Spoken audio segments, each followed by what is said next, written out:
আজকের জুমা অধিবেশনের সংক্ষিপ্ত আলোচনার বিষয় হচ্ছে ভারসাম্যপূর্ণ সমাজ প্রতিষ্ঠায় জাকাতের ভূমিকা বা রোল অফ জাকাত ইন এস্টাবলিশিং ব্যালেন্স সোসাইটি। জাকাত ইসলামের অন্যতম একটি স্তম্ভ, একটা খুঁটি। আল্লাহর রাসূল সাল্লাল্লাহু আলাইহি ওয়াসাল্লাম বলেছেন, বুনিয়াল ইসলামু আলা খামসিন। ইসলাম 5টা খুঁটির ওপরে দাঁড়িয়ে আছে। ইসলামের ভিত্তি হলো 5টা। শাহাদাতিন আন লা ইলাহা ইল্লাল্লাহ, আল্লাহর সাক্ষ্য দেওয়া আল্লাহ এক, মুহাম্মাদুর রাসূলুল্লাহ উনি আমাদের রাসূল, এটার সাক্ষ্য হলো 1 নাম্বার। 2 নম্বরে ওয়া ইকামিস সালাত, নামাজ প্রতিষ্ঠা করা। 3 নাম্বার ওয়া ইতাইজ যাকাত, যাকাত আদায় করা। আমরা যদি একটা তাঁবুর সাথে কল্পনা করি যে একটা তাঁবুর 5টা খুঁটি, তাহলে মাঝখানের যেই খুঁটি সেটাই হলো জাকাত। যদি সমাজে জাকাত ভিত্তিক অর্থ ব্যবস্থা প্রচলিত না থাকে, তাহলে মুসলমানরা কখনোই পৃথিবীতে মাথা উঁচু করে দাঁড়াতে পারবে না। আমাদের দিনদার মানুষের অভাব নাই এদেশে, মুত্তাকি মানুষের অভাব নাই, ইসলাম প্র্যাকটিসিং মানুষের অভাব নাই। কিন্তু জাকাত ভিত্তিক অর্থনীতি না থাকার কারণে এই দিনদার মানুষের অধিকাংশই গরিব এবং নিপীড়িত, ঠিক কিনা বলেন? যদি জাকাত ব্যবস্থা প্রচলিত থাকতো, একটা স্বাবলম্বী সুন্দর সমাজ ব্যবস্থা প্রতিষ্ঠিত হতো। আল্লাহ রাব্বুল আলামিন পবিত্র কোরআনুল কারীমে 32টা জায়গায় জাকাত আদায়ের কথা বলেছেন। তার মধ্যে যেখানেই নামাজের কথা বলেছেন, পাশাপাশি জাকাতের কথা বলেছেন 27 বার। যে যেখানেই নামাজ পড়ো জাকাত আদায় করো। ইউকিমুনাস সালাত ওয়া ইউতুজ যাকাত, নামাজ পড়ো জাকাত দাও, নামাজ পড়ো জাকাত দাও। যেখানেই নামাজ সেখানেই জাকাত। কিন্তু আমাদের সমাজ ব্যবস্থায় জাকাতের প্রচলন খুব বেশি নাই, প্রচলন নাই। মানুষ জাকাত দেয়, কেউ কেউ দেয়, কিন্তু সবাই যে হিসাব করে রাষ্ট্রীয়ভাবে জাকাত ম্যানেজমেন্ট করবে এইরকম ব্যবস্থা আমাদের দেশে নাই। আমরা চাই এটা আমাদের রাষ্ট্রে হোক এবং আমাদের সমাজে একটা সুন্দর ভারসাম্যপূর্ণ অর্থনীতি প্রতিষ্ঠিত হোক। আল্লাহ তাআলা আমাদের সেই তৌফিক দান করুন, সকলে বলি আমিন। সম্মানিত বন্ধুগণ, আল্লাহ রাব্বুল আলামিন সূরা আলে ইমরানের 180 নম্বর আয়াতে ঘোষণা করেছেন, ওয়ালা ইয়াহসাবান্নাল্লাযীনা ইয়াবখালুনা বিমা আতাহুমুল্লাহু মিন ফাদলি হুয়া খায়রাল লাহুম বাল হুয়া শাররুল লাহুম সায়ুতাওয়াকুনা মা বাখিলু বিহি ইয়াওমাল কিয়ামা ওয়ালিল্লাহি মিরাসুস সামাওয়াতি ওয়াল আরদ ওয়াল্লাহু বিমা তা'মালুনা খাবীর। আল্লাহ তাআলা বলেছেন, ওয়ালা ইয়াহসাবান্নাল্লাযীনা ইয়াবখালুনা বিমা আতাহুমুল্লাহু মিন ফাদলি। আল্লাহ রাব্বুল আলামিন নিজের অনুগ্রহে তাদেরকে যে সম্পদ দান করেছেন, এই সম্পদ যারা কৃপণতা করে, আল্লাহ রাব্বুল আলামিন তাদেরকে যা দান করেছেন তাতে যারা কৃপণতা করে, তারা যেন মনে না করে এই কৃপণতা তাদের জন্য কল্যাণকর। আল্লাহ বলেন, বাল হুয়া শাররুল লাহুম, এই কৃপণতা তাদের জন্য অকল্যাণকর। সায়ুতাওয়াকুনা মা বাখিলু বিহি ইয়াওমাল কিয়ামা।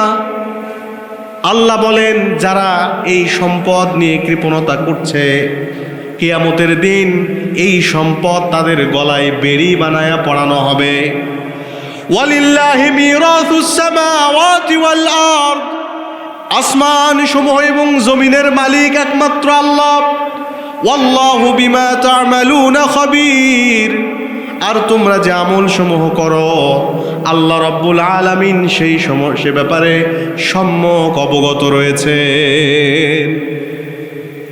মানুষের যখন অর্থ বৈভব হয়, অর্থবিত্ত হয়, টাকা পয়সা হয়, ধনী হয়ে যায়, তখন সে টাকা খরচ করতে চায় না, সে জাকাত দিতে চায় না।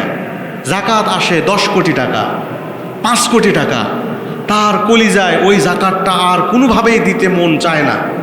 সে ওইটাতে বখিলতা করে, কৃপণতা করে এবং মনে করে এই জাকাত যদি আমি না দেই, যদি 10,000 টাকার লুঙ্গি শাড়ি কিনে দিয়ে কোনোভাবে মিটে যায়, সে মনে মনে আনন্দিত হয়, যা কিছু টাকা বাঁচলো। আল্লাহ বলেন বাল হুয়া শাররুল লাহুম, ও মুসলমান, এটা তোমাদের জন্য কল্যাণকর নয়, এটা তোমাদের জন্য অকল্যাণকর, অমঙ্গলজনক। বরং কিয়ামতের দিন যখন উঠবা, সায়ুতাওকুনা, ইনডিড, অবশ্যই আল্লাহ রাব্বুল আলামিন যেগুলোর যাকাত দাও নাই, এই সম্পদ দিয়ে বেড়ি বানাবে, ডান্ডা বানাবে। কিয়ামতের দিন এই ডান্ডা বেড়ি পড়ায়া তোমাকে কিয়ামতের মাঠে উঠানো হবে। পৃথিবীর অন্য যত আমল আছে এগুলোর শাস্তি হবে জাহান্নামে যাওয়ার পরে, হিসাব শেষ, তারপরে শাস্তি। আর যাকাত আদায় না করলে তাকে উঠানোই হবে ডান্ডা বেড়ি পড়ায়া আসামি অবস্থায়। লক্ষ লক্ষ কোটি কোটি মানুষ কিয়ামত দিবসে, তার মধ্যে যদি আমাকে ডান্ডা বেড়ি পড়ায় উঠানো হয়, এটা কি সম্মান নাকি অসম্মান? কতটা অসম্মান! আল্লাহ আমাদেরকে হেফাজত করুন। মানুষ মনে করে it is better for him, এটা তার জন্য ভালো, টাকাটা বেঁচে গেল। কিন্তু আল্লাহ বলেন, বান্দা তুমি এটা মনে করতেছ, rather it is worse for you, এটা তোমার জন্য চরম অকল্যাণকর, অমঙ্গলজনক। তুমি যাকাতটা যদি দিয়ে দাও, এটাই তোমার জন্য কল্যাণকর। সহিহ বুখারীর 1403 নম্বর হাদিসে আল্লাহর হাবিব সাল্লাল্লাহু আলাইহি ওয়াসাল্লাম বলেছেন, মান আতাহুল্লাহু মালান, আল্লাহ রাব্বুল আলামিন যাকে সম্পদ দিয়েছেন, ফালাম ইউআদ্দি যাকাতাহু, কিন্তু সেই সম্পদের যাকাত আদায় করে নাই, মুসিলা লাহু ইয়াউমাল কিয়ামাতি শুজাআন আকরা, আল্লাহ বলেন কিয়ামতের দিনে এই সম্পদগুলোকে আল্লাহ তাআলা একটা টাক মাথাওয়ালা বিষধর সাপে পরিণত করবেন। এই সাপ তার গলায় পেঁচাইয়া দেওয়া হবে। সাপটা গলায় পেঁচানোর পরে তার 2 চোয়ালে এই সাপ কামড় দেবে। কামড় দেওয়ার পরে বলবে, আনা কানজুক, আনা কানজুক, আনা মালুক, আমি তোমার দুনিয়ার সেই সম্পদ, আমি তোমার দুনিয়ার সেই ব্যাংক ব্যালেন্স, সেই ফিক্সড ডিপোজিট যার যাকাত তুমি দাও নাই, আজকে সাপ হয়ে আমি তোমার চোয়ালে দংশন করছি। আল্লাহর হাবিব বলেন, শুজাআন আকরা, খালি সাপ নয়, বলছে টেকো সাপ, বোল্ড স্নেক। টেকো সাপ মানে কি? বলছে এই সাপের বিষ এত বেশি, এইটা এত ভেনোমাস যে সাপের মাথায় যে ছোট ছোট লোম থাকে, এই সাপের মাথায় কোনো লোম থাকবে না।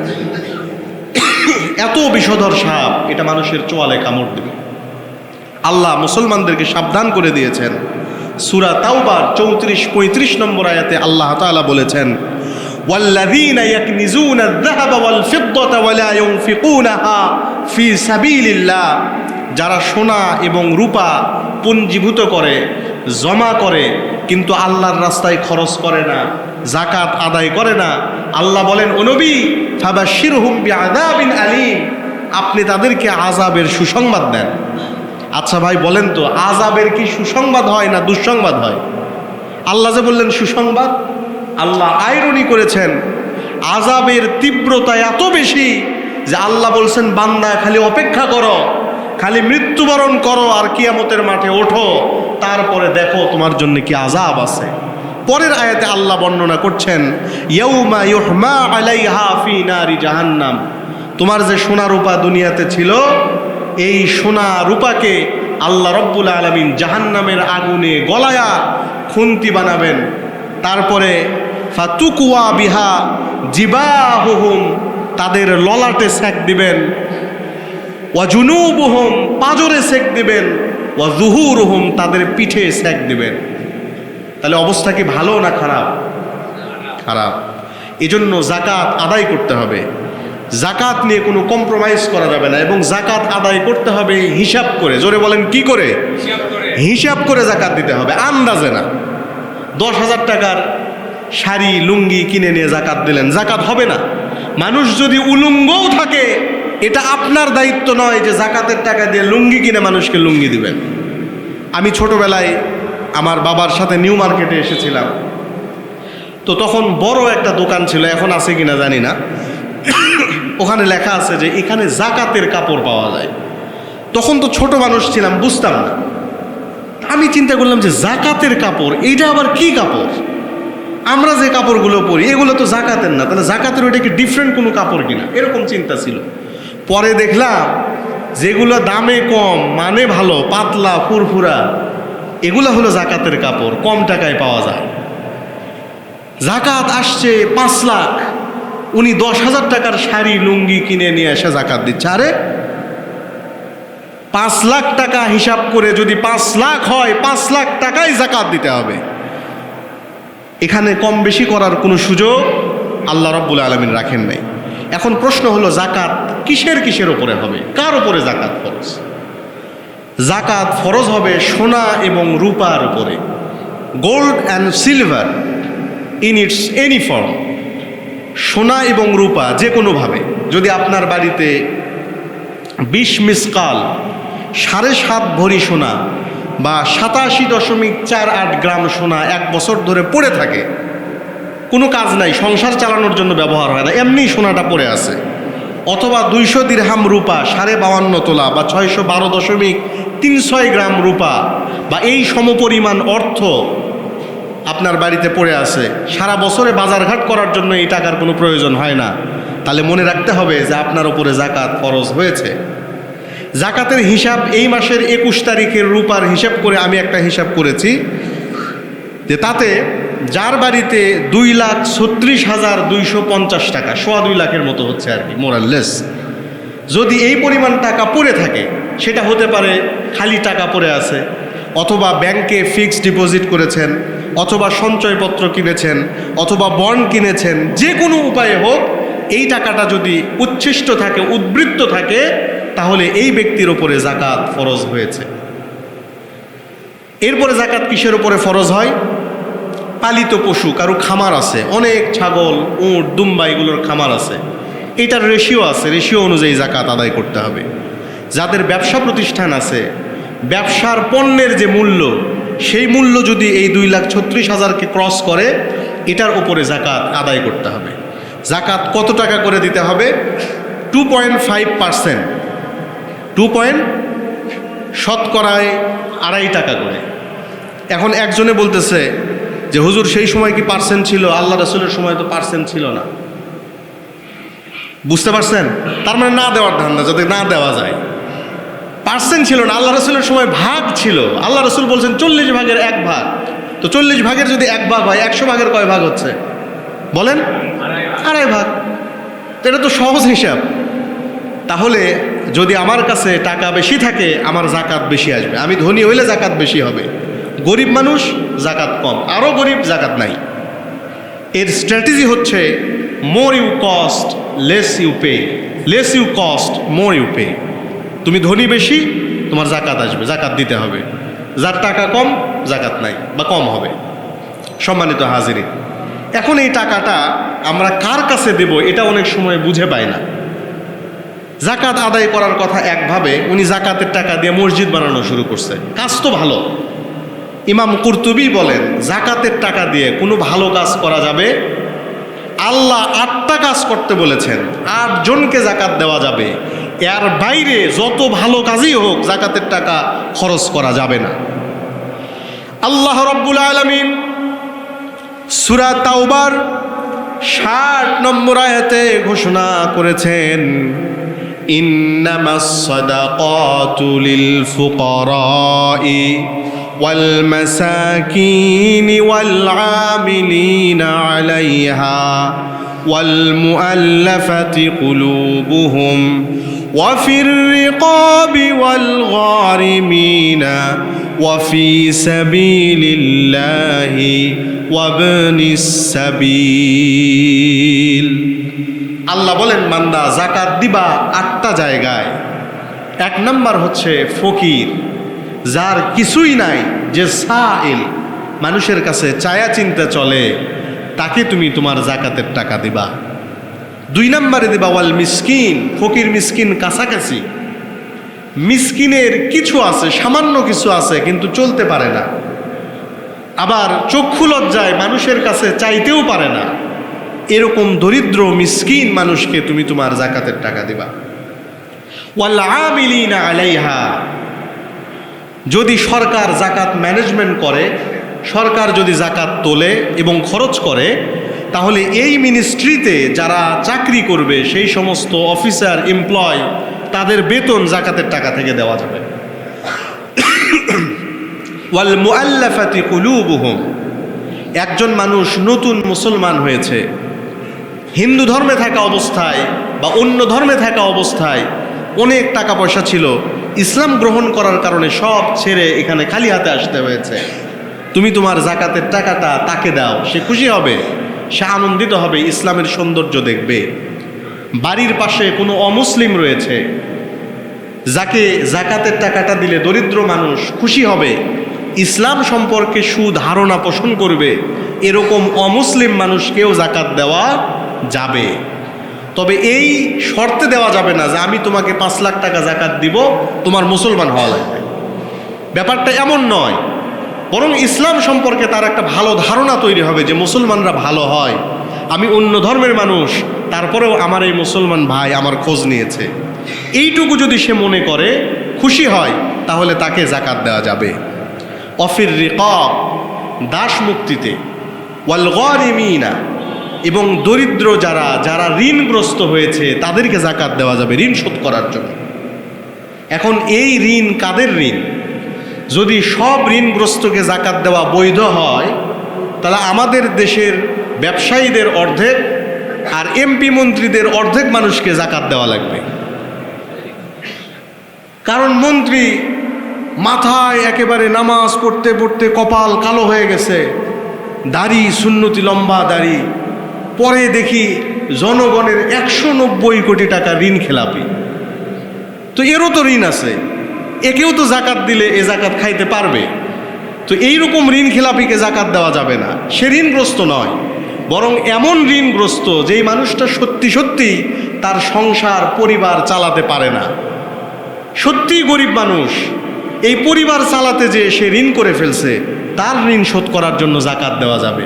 কিন্তু যে শখ করে তার কোম্পানিটাকে আরও বড় করতে চায়, আরও লাক্সারি কিছু করতে চায়, এই জন্য ব্যাংক থেকে ঋণ নিয়েছে, তাকে জাকাতের টাকা দেওয়া যাবে।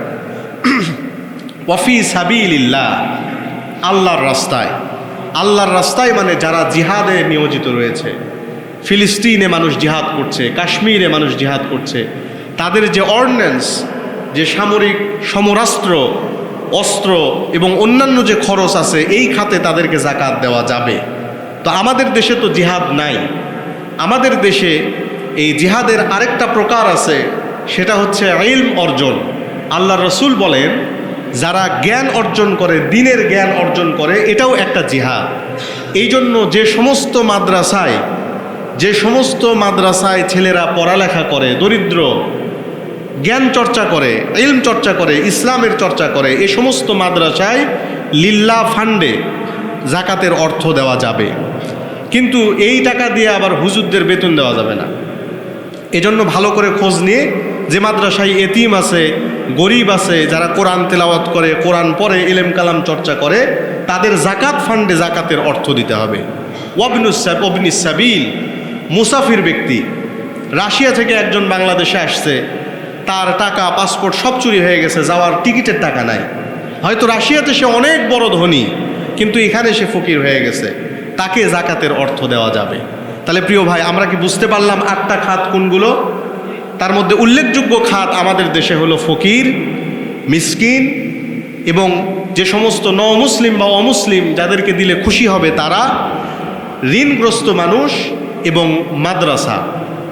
এই জায়গাগুলোতে জাকাত দিলে আল্লাহ তাআলার এই আয়াত অনুযায়ী জাকাতের প্রকৃত হক আদায় হবে ইনশাআল্লাহ। এবারে প্রশ্ন হচ্ছে, আমাদের মহিলাদের তো সোনা আছে বাড়িতে, কি বলেন, আছে তো জাকাত কে দিবে?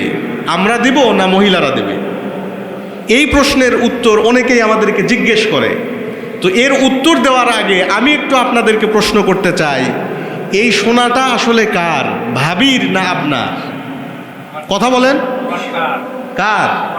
এই আমাদের দেশের সিস্টেম হলো জাকাত দেওয়ার সময় বলে যে হুজুর ওই সোনা তো আমার না, আমি তো সোনা পড়ি না, ওটা তো আপনার ভাবিরই। কিন্তু ভাবি কি চাইলে কালকে ওই সোনা যদি বিক্রি করে মার্কেট করতে দেবেন? আবার আপনার কোনো একটা কাজে টাকা দরকার, ব্যবসাটা বাড়ানো দরকার, বিদেশ যাওয়া দরকার, বাড়িতে যায় বলতেছেন তোমার সোনাগুলো দাও, বেচে বিদেশ যাব। বউ বলতেছে না, এটা তো আমার জীবনের একটা সম্বল, এটা বেচা লাগবে কে তোমার, অন্য কোনোভাবে ম্যানেজ করো। তখন আপনি বলতেছেন যদি এই বাড়িতে থাকতে চাও তাহলে সোনা দেওয়া লাগবে। ঠিক কিনা বলেন? তাহলে সোনার মালিক কে, ভাবি না আপনি? যদি আপনি মালিক হন তাহলে জাকাত আপনি আদায় করবেন। তো এখন বলবে জাকাতের সময় বলে না হুজুর আমরা না, ওই সব আপনার ভাবি মালিক, ওনার কাছে সব আছে। যদি তাই হয় তাহলে ভাবি জাকাত আদায় করবে। এবার ভাই প্রশ্ন করতেছে, তো ভাবি আপনার ভাবি কই থেকে জাকাত আদায় করবে? এর উত্তরও আল্লাহ দিছে। মোহরানা দিছেন না? মোহরানার সময় তো বড় করে লেখছেন যে 15 লাখ টাকা মোহরানা দিয়ে বিয়ে করলেন, ওই যে 15 লাখ টাকা দিয়েছেন ওখান থেকে জাকাত দিবে। কথা কি বুঝে আসছে? তাহলে স্ত্রীদের যে সোনা দানা রয়েছে এইটার জাকাত যে মালিক সে দিবে। যদি স্ত্রী মালিক হয় সে দিবে, যদি স্বামী তার পক্ষ থেকে আদায় করে দেয় এতে আদায় হবে, তাতে কোনো সমস্যা নাই। সুতরাং যেই দেন জাকাতটা দিতে হবে। আল্লাহ তাআলা আমাদেরকে কবুল করুক, বলি আমিন। সম্মানিত হাজিরিন, এখন জাকাতের টাকা হিসাব করার পরে যখন অনেক টাকা একবারে আসে, ধরেন যারা ধনী মানুষ, যখন 5 লাখ টাকা 10 লাখ টাকা একবারে জাকাত আসে তখন মানুষ এটাকে জরিমানা মনে করে। জোরে বলেন, কি মনে করে? মনে করে যে আমার কাছ থেকে জরিমানা নেওয়ার ওয়াজ করতেছে। জাকাতকে জরিমানা বা অর্থদণ্ড মনে করা যাবে? আরো আওয়াজ দিয়ে বলেন, যাবে না। সম্মানিত দিনদার ইমানদার ভাইগণ, মনোযোগ দিয়ে শুনবেন, জাকাতকে জরিমানা বা অর্থদণ্ড মনে করা যাবে না। হযরতে সালাবা ইবনু হাতিব আনসারী নামে একজন সাহাবী ছিলেন। সালাবা আল্লাহর নবীর দরবারে এসেছেন। আল্লাহর নবীকে বললেন, ইয়া রাসূলুল্লাহ, ওগো আল্লাহর রাসূল, উদউল্লাহ আইয়ারযুকানি মালা, আপনি একটু আল্লাহর কাছে দোয়া করেন, আল্লাহ যেন আমাকে অনেক সম্পদশালী, অনেক ধনী বানায় দেন। আল্লাহর হাবিব তাকে বললেন, ওয়াইহাকা ইয়া সালাবা, ও সালাবা তোমার জন্য আফসোস, তুমি কেন সম্পদ করছো, তুমি কেন ধনী হতে চাচ্ছ? যদি কোনো মানুষের সম্পদ অল্প থাকে আর সে যদি এটার জন্যই আল্লাহর কাছে শুকরিয়া আদায় করে, এই সম্পদ নিয়েই যদি সে সন্তুষ্ট থাকে, আল্লাহ রাব্বুল আলামিন বলেন এই সম্পদই তার জন্য কল্যাণকর, তুমি ধনী হইও না, তুমি চলে যাও। সালাবা চলে গেলেন। কিছুদিন পরে সালাবা আবার আল্লাহর রাসূলের কাছে এসে বললেন, ওগো নবী, উদউল্লাহ আইয়ারযুকানি মালা, আপনি একটু আমার জন্য আল্লাহর কাছে দোয়া করেন, আল্লাহ যেন আমাকে ধনী বানায় দেন। নবী এবার তাকে আবার বুঝালেন, ও সালাবা, ওয়াইহাক, তোমার জন্য আমার আফসোস। ও সালাবা, তুমি ধনী হতে চেও না, আমার জীবন যাপন কি তোমার পছন্দ নয়? আমি নবী মুহাম্মদুর রাসূলুল্লাহ, এই পৃথিবীর শ্রেষ্ঠ মানুষ, আমি যদি আল্লাহর কাছে দোয়া করতাম এই মক্কার পাহাড়গুলো সোনা আর রূপা হয়ে যেত। সালাবা, কিন্তু আমি এই জীবন পছন্দ করি নাই। আমি তো বলেছি আল্লাহুম্মা ইন্না আইশাল আখিরাহ, আমাদের জীবন তো আসলে আখিরাতের জীবন। সালাবা, তুমি ধনী হতে চাও না, তুমি চলে যাও। সালাবা চলে গেল। তৃতীয়বার আবার আল্লাহর নবীর কাছে এসে বলে, ও নবী, উদউল্লাহ আইয়ারযুকানি মালা, ও নবী, আপনি একটু আল্লাহর কাছে দোয়া করেন, আল্লাহ যেন আমাকে ধনী বানায় দেন। আল্লাহর নবী বললেন, ওয়াইহাকা ইয়া সালাবা, ও সালাবা, তোমার জন্য আমার আফসোস, তুমি কেন ধনী হতে চাও? সালাবা বলে, ও নবী, আমি তো আমার জন্য ধনী হতে চাই না। ওয়াল্লাহি, আমি সালাবা আল্লাহর কসম করে বলছি, লা ইন আতানি আল্লাহু মালা, আল্লাহ যদি আমাকে ধনী বানায় দেন, আল্লাহ যদি আমাকে সম্পদশালী করেন গো নবী, লাউতিনা কুল্লাযী হাক্কিন হাক্কাহু, আমি সব গরিব দুঃখীদেরকে এই টাকাগুলো দান করে দিব, আর বেশি বেশি করে সওয়াব কামাই করব। আল্লাহর নবী তৃতীয়বার এবার আল্লাহর কাছে দোয়া করলেন, আল্লাহুম্মা রযুক সালাবা মালা, আয় আল্লাহ তুমি সালাবাকে ধনী বানায় দাও। সালাবার ছিল ছাগলের খামার, উটের খামার। সালাবা ধনী হওয়া শুরু করলো। ছাগলের পরিমাণ এত বেশি হলো, উটের পরিমাণ এত বেশি হলো, মসজিদে নববীর কাছে তার যে খামার ছিল এই জায়গায় আর উট ধরে না, ছাগল ধরে না। দূরে যে একটা খামার করলো। সালাবা আগে 5 ওয়াক্ত নামাজ মসজিদে নববীতে পড়তো, এখন দূর হওয়ার কারণে 5 বার আর আসতে পারে না, 2 বার আসে, 3 বার আসে, কখনো কখনো 1 ওয়াক্ত নামাজে আসে। কিছুদিন পরে ছাগল উট আরো বেড়ে গেল, খামারটা আরো বড় করা প্রয়োজন। মদিনা থেকে গ্রামে চলে যে সালাবা বড় একটা খামার বানালো। আগে আসতো প্রতিদিন 1 বার 2 বার মসজিদে নববীতে নামাজ পড়তে, এখন সপ্তাহে 1 দিন শুধু জুমার দিন আসে। খামার আরো বড় হয়ে গেছে, আরো দূরে চলে গিয়েছে। এখন সালাবা আর মসজিদে নববীতে আসে না। আল্লাহর হাবিব তার সাহাবীদেরকে জিজ্ঞেস করলেন, ও আমার সাহাবীরা, তোমাদের ভাই সালাবার কি খবর? তাকে তো দেখি না। লোকেরা বলল, নবী সালাবা তো অনেক ধনী হয়ে গেছে, সে তো এখন অনেক বড় লোক, তার খামার তো মদিনা থেকে অনেক দূরে গ্রামে, এই দূরত্বের কারণে সালাবা আর আপনার সাথে দেখা করতে আসতে পারে না। নবী সালাবার জন্য আফসোস করলেন।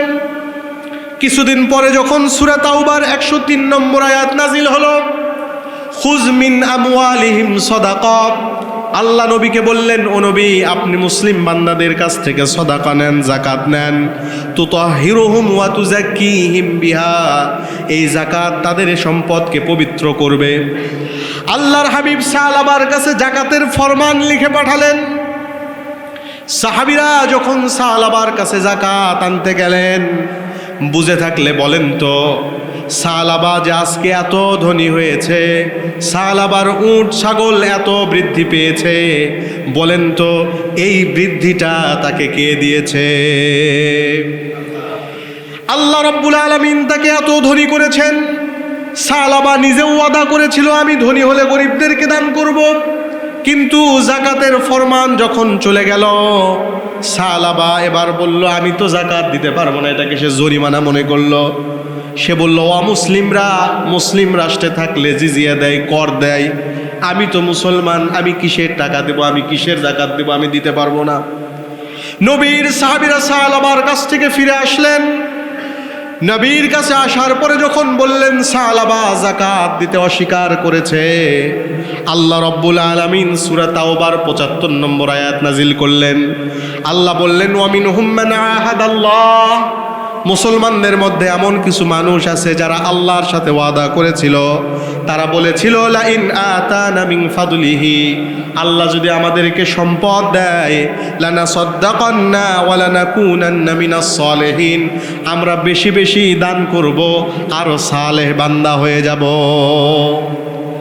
আল্লাহ তাআলা এই আয়াত নাজিল করলেন আর নবীকে বললেন, ও নবী আপনি সালাবার যাকাত কবুল করবেন না? সালাবার একজন আত্মীয় মসজিদে নববীতে ছিলেন। এই আয়াত শোনার পরে দৌড়ে সালাবার খামারে গেলেন। যাওয়ার পরে বললেন, ইয়া সালাবা ওয়াইহাক হালাকতা, ও সালাবা তুমি তো ধ্বংস হয়ে গেছো, তোমার জন্য আফসোস, আল্লাহ তোমার জন্য কোরআনুল কারীমে আয়াত নাজিল করেছে। সালাবা এবার ভয় পেয়ে গেল। 500 ছাগল নিয়ে সাথে সাথে যাকাত নিয়ে আল্লাহ রাসূলের কাছে আসলো। আসার পরে বলে, ইয়া রাসূলুল্লাহ, ইয়া রাসূলুল্লাহ, ও নবী আপনি আমার যাকাতটাকে কবুল করেন। আল্লাহর নবী বলেন, সালাবা তুমি তো যাকাতকে জরিমানা মনে করেছো, আল্লাহ রাব্বুল আলামিন আমাকে তোমার যাকাত না নেওয়ার জন্য আদেশ করেছেন, আমি যাকাত নিতে পারবো না। আল্লাহর হাবিব সালাবার যাকাত কবুল করেন নাই। আবু বকর খলিফা হয়েছেন, সালাবা 1000 ছাগল নিয়ে যাকাত দেওয়ার জন্য এসেছে। আবু বকর বললেন, শোনো, আল্লাহর নবী যেই যাকাতকে কবুল করে নাই, আমি আবু বকর সেই যাকাতকে কবুল করতে পারি না। ওমরের সময় 2000 ছাগল নিয়ে এসেছেন, ওমরও একই কথা বলেছে, আল্লাহর রাসূল যেই যাকাত কবুল করে নাই, আমি সেই যাকাত কবুল করতে পারবো না। উসমানের সময় একই কথা উসমান বলেছেন, আল্লাহর রাসূল যেই যাকাত কবুল করে নাই, আমি সেই যাকাত কবুল করতে পারবো না। সালাবা উসমান রাদিয়াল্লাহু আনহুর সময় ইন্তেকাল করেছেন, কিন্তু তার যাকাতকে আর কবুল করা হয় নাই। এই ঘটনা থেকে শিক্ষা হলো, যাকাতকে, সাদাকাকে জরিমানা মনে করা যাবে না, এটাকে যথাযথভাবে আদায় করতে হবে। আল্লাহ রাব্বুল আলামিন আমাদেরকে সেই তৌফিক দান করুন। সকলে বলি আল্লাহুম্মা আমিন।